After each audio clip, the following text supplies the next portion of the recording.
ඔයාලා අදත් එකතු වෙන්නේ මගේ YouTube channel එකෙන් ගෙන අලුත්ම වීඩියෝ එපිසෝඩ් එකත් එක්ක. අද වීඩියෝ එකේ මම කතා කරන්න බලාපොරොත්තු වෙන්නේ කැලණි විශ්වවිද්‍යාලය ලබා දෙන බාහිර උපාධි පිළිබඳව. ඔයගොල්ලෝ තවමත් මගේ YouTube channel එක subscribe කරලා නැත්නම් දැම්ම subscribe කරලා bell icon එක click කරන්න. ඒ වගේම මතක ඇතිව අපේ WhatsApp academy channel එකට join වෙන්න මේ වගේ education update ගැන දැනගන්න. එහෙනම් අපි යමු වීඩියෝ එකට.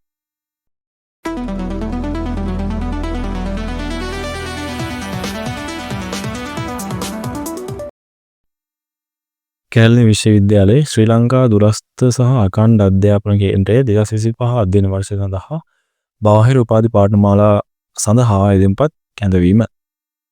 මෙයාලා සඳහන් කරලා තියෙනවා පහත සඳහන් බාහිර උපාධි පාඨමාලාවට නාවක විද්‍යාඥයින් බඳවා ගැනීම සඳහා මේ වෙබ්සයිට් එකෙන් apply කරන්න පුළුවන් කියලා. ඒතකොට apply කරන්න පුළුවන් වෙන්නේ 2025 11 20 සිට 2025 12 31 වෙනකම් online තමයි apply කරන්න පුළුවන් වෙන්නේ. ඒතකොට මෙයාලගේ degrees හතරක් ගැන තමයි විස්තර දීලා තියෙන්නේ. ඒතකොට මේ ඩිග්‍රී හතරට ඔයාලට මේ සුදුසුකම් තියෙනවා නම් ඇප්ලයි කරන්න පුළුවන්.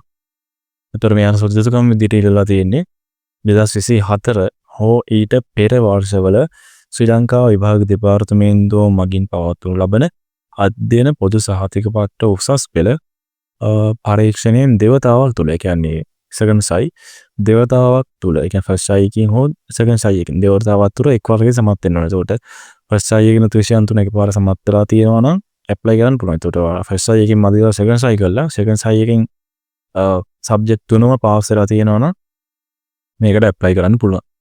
සමත් වී තිබීම හෝ ඒ හා සමාන ප්‍රතිසමයක් ලබා තිබීමයි. ඒතර මෙයා දෙවෙනි එක සඳහන් කරලා තියෙනවා ශ්‍රී ලංකා යෝග්‍යතා මාර්ග උපදේශන රාමයේ දක්වන යෝග්‍යතා මට්ටම් දෙක. ඒතොර SLFVS level 2 එක තමයි මෙයා ඉල්ලන්නේ. සම්පූර්ණ කිරීම හෝ ජාති වෘත්තීය පුහුණු සුදුසුකම් මට්ටම 5. ඒතොර NVQ 5 ඉල්ලලා තියෙනවා. සම්පූර්ණ කිරීම හෝ ජාති වෘත්තීය පුහුණු සුදුසුකම් මට්ටම 4. ඒ කියන්නේ NVQ 4 සමග අවම අධ්‍යයන සම්භාර 15. සම්පූර්ණ කිරීම හෝ අවම අධ්‍යයන සම්භාර 30කින් යුත් එක් වසරක උසස් සහතික පත්‍රයක්, ඇඩ්වාන්ස් සර්ටිෆිකේට් එකක් හෝ ඩිප්ලෝමාවක් ලබා තිබීම. ඒතරාට මේ පළවෙනි එක නැත්තම් මේ දෙවෙනි එකෙන් ඔයාලට ඇප්ලයි කරන්න පුළුවන්. ඒතර තුන්වෙනි එකෙන් මෙයාලා මේ දෙකම නැත්තම් තුන්වෙනි එකෙන් මෙයාලා සඳහන් කරලා තියෙනවා කැලණි විශ්වවිද්‍යාලයේ සනාතන සභාව විසින් අනුමත කරලා ඇති වෙනස් සුදුසුකම් සපුරා තිබීම. ඒතකොට මේ ඔයාට මේ සුදුසුකම් තුනෙන් එකක් හරි තියෙනවා නම් ඔයාට මේ ඩිග්‍රීස් හතරෙන් එකකට, ඒ කියන්නේ ඇප්ලයි කරන්න පුළුවන් ඔයාගේ ශාස්ත්‍රයට අදාළව. එතකොට අපි ඩිග්‍රීස් මොනවද කියලා බලමු. Bachelor of Art එක තියෙනවා. එතකොට Management degree එක තියෙනවා. එතකොට BCom එක තියෙනවා. Bachelor of Science එක තියෙනවා. එතකොට කොහොමද Bachelor of Science එකේ අක්ෂර 3ක් වගේ මට්ටමකට තමයි පාඨමාලා ගාස්තු යන්නේ. අනිත් degrees වල නම් පාඨමාලා ගාස්තු සාමාන්‍යයෙන් අඩුයි. Bachelor of Science එකට අඩු වැඩි. එතකොට Bachelor of Art එකයි Bachelor of Management එකයි BCom degree එකයි ගත්තාම පාඨමාලා ගාස්තුව ගෙවන්න තියෙන වාරයක 5කින්. එතකොට Bachelor of Science එකේ වාරයක 6කින් පාඨමාලා ගාස්තුව ගෙවන්න පුළුවන්. එතකොට Bachelor of Art එකේ පාඨමාලා කාලය ගත්තාම වසර 3යි.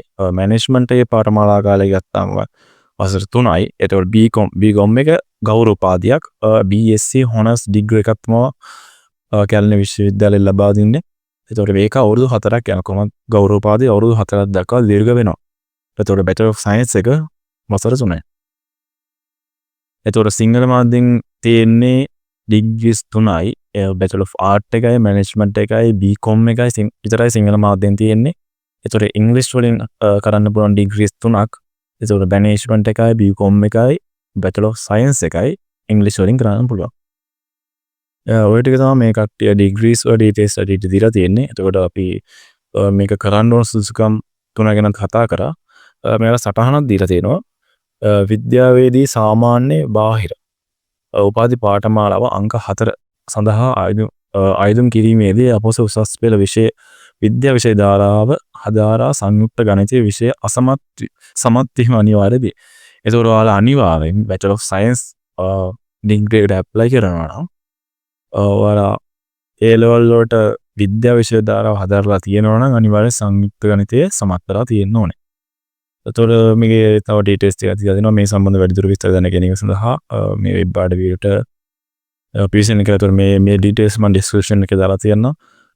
මේ ගැන වැඩිදුර විස්තර මම ඉදිරි වීඩියෝ එකේදී අරගෙන එන්නම්. මම ඔයාලට මේකෙදී දැනුවත් කරේ ඔයාලට දැන් ඇප්ලයි කරන්න කාලය තියෙනවා කියලා. මේ සැරේ එලොල්ලි පොයනම 2024 හෝ ඊට පෙර වර්ෂවල එලොල්ලි පොයට මේකට ඇප්ලයි කිරීමේ හැකියාව තියෙනවා.